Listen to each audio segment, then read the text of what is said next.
जो कि KTM RC बोलो RS बोलो, हर बाइकों में भाई कोई ना कोई बुरी बात भी है, अच्छी बात भी है। Hello guys, good morning, welcome back to my YouTube channel BRK कूंस। तो आज का टॉपिक यामाहा R15 V3 के बारे में। इस बाइक को लिए हुए मेरे को 1 साल होने वाला है। 27 को जुलाई में लिया था, तो 1 साल होने वाला है। इस बाइक के कॉन्स के बारे में आज के टॉपिक के ऊपर बात करेंगे। तो अभी तक मैं 5000 किलोमीटर चला चुका हूँ और इतनी दिनों में बाइक के क्या क्या दिक्कतें आई हो और क्या क्या अच्छी बातें और क्या क्या बुरी बातें हैं, इस बारे में आज बात करेंगे। चलो देखते हैं, वीडियो को बिना टाइम वेस्ट किए शुरू करते हैं। तो चलो, तो गैस सबसे पहले बात करते हैं बाइक की अच्छी बातें बोलते हैं पॉज के बारे में। फर्स्ट ऑफ ऑल लुक, आप लोग देख ही सकते हो। लुक तो है एक नंबर। इस प्राइस रेंज के अंदर कोई भी बाइक ये इतना ज़बरदस्त लुक नहीं दे सकता, आप लोग भी जानते हो। और सेकेंड नंबर की बात करें तो सेकेंड इस बाइक की पावर, आप लोग तो जानते ही हो भाई।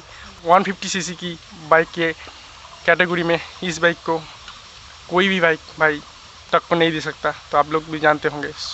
अभी बात करते हैं थर्ड नंबर भाई इस बाइक की टॉप स्पीड जानते होंगे। 150 सीसी की बाइक होने के बावजूद भी भाई ये 150 प्लस भागती है, और जो कि KTM RC बोलो RS बोलो भाई इतना नहीं भागता। KTM RC और B तो भाई 134 की जाके लॉक हो जाता है, और इस बाइक भाई 155 प्लस गई है।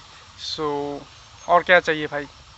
तो गाइस अभी बात करते हैं फोर्थ नंबर की। तो फोर्थ नंबर भाई बाइक की मेंटेनेंस भाई कुछ नहीं, जस्ट टाइम टू टाइम भाई बाइक को सर्विस कॉस्ट भी ज़्यादा नहीं भाई। 1000 से लेके 1200 तक बाइक की सर्विस, और इतना भाई ऑल बाइकों में आती है। अभी बात करते हैं लास्ट 5th नंबर, और बाइक के लिए भाई 1 साल होने वाला है, और अभी तक मैं 3rd सर्विसिंग कर चुका हूँ, और इस बाइक में कोई भी एक्स्ट्रा पे नहीं करना पड़ा। ये अभी तक कोई भी प्रॉब्लम आई नहीं, just time to time service किया हूँ बस, इसी।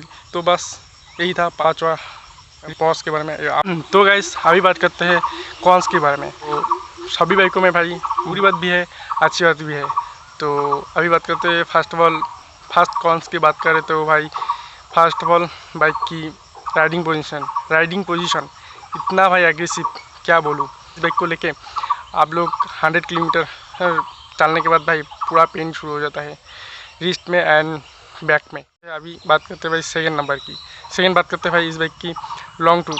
अभी इस बाइक को लेके भाई लॉन्ग टूर आप लोग नहीं जा सकते हो, तो भाई लॉन्ग टूर भूल जाओ। अभी बात करते हैं थर्ड नंबर की बाइक की प्लेन सीट के बारे में। भाई जो भी प्लेन बैठता है उसको काफ़ी दिक्कतें आती है। हल्का सा भाई राइडर ब्रेक करते ही राइडर के ऊपर झुक जाता है, तो काफ़ी दिक्कत देती है। अभी बात करते हैं फोर्थ नंबर भाई इस बाइक की हेडलैम्प इतना खास नहीं। नाइट में इस हेडलैम्प की भाई उतना विजिबिलिटी नहीं है, तो इस बाइक को लेके लॉन्ग टूर हाईवे पे काफ़ी दिक्कत आ सकती है। अभी बात करते हैं भाई लास्ट 5वां नंबर कॉन्स के बात करें तो भाई इतना मेजर नहीं। इस बाइक की चेन भाई काफ़ी जल्दी लूज हो जाता है, तो मेरे को काफ़ी जल्दी चेन को टाइट करना पड़ता है। इसको यामाहा वालों को ठीक करना चाहिए। यही था 5th कॉन्स के बारे में। हर बाइकों में भाई कोई ना कोई बुरी बात भी है, अच्छी बात भी है। तो अपना चॉइस होता है बाइक को लेने का। मेरे को उतना इफेक्टिव नहीं लगा इस कॉन्स की। ठीक है, तो यही था भाई प्रॉन्स एंड कॉन्स के बारे में बाइक की, जहाँ पर मैं बाइक को शूट करने आई हूँ। ये एक्चुअली ये गांव के साइड है, तो काफ़ी हरियाली चारों तरफ भाई हरियाली आप लोग देख सकते हो, और काफ़ी अच्छी लगती है भाई गांव के साइड। तो आप लोग भी कुछ नज़ारा देख लो, और बाइक के बारे में बात हो रही तो सिनेमेटिक देख लो। देखो।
था आज का वीडियो।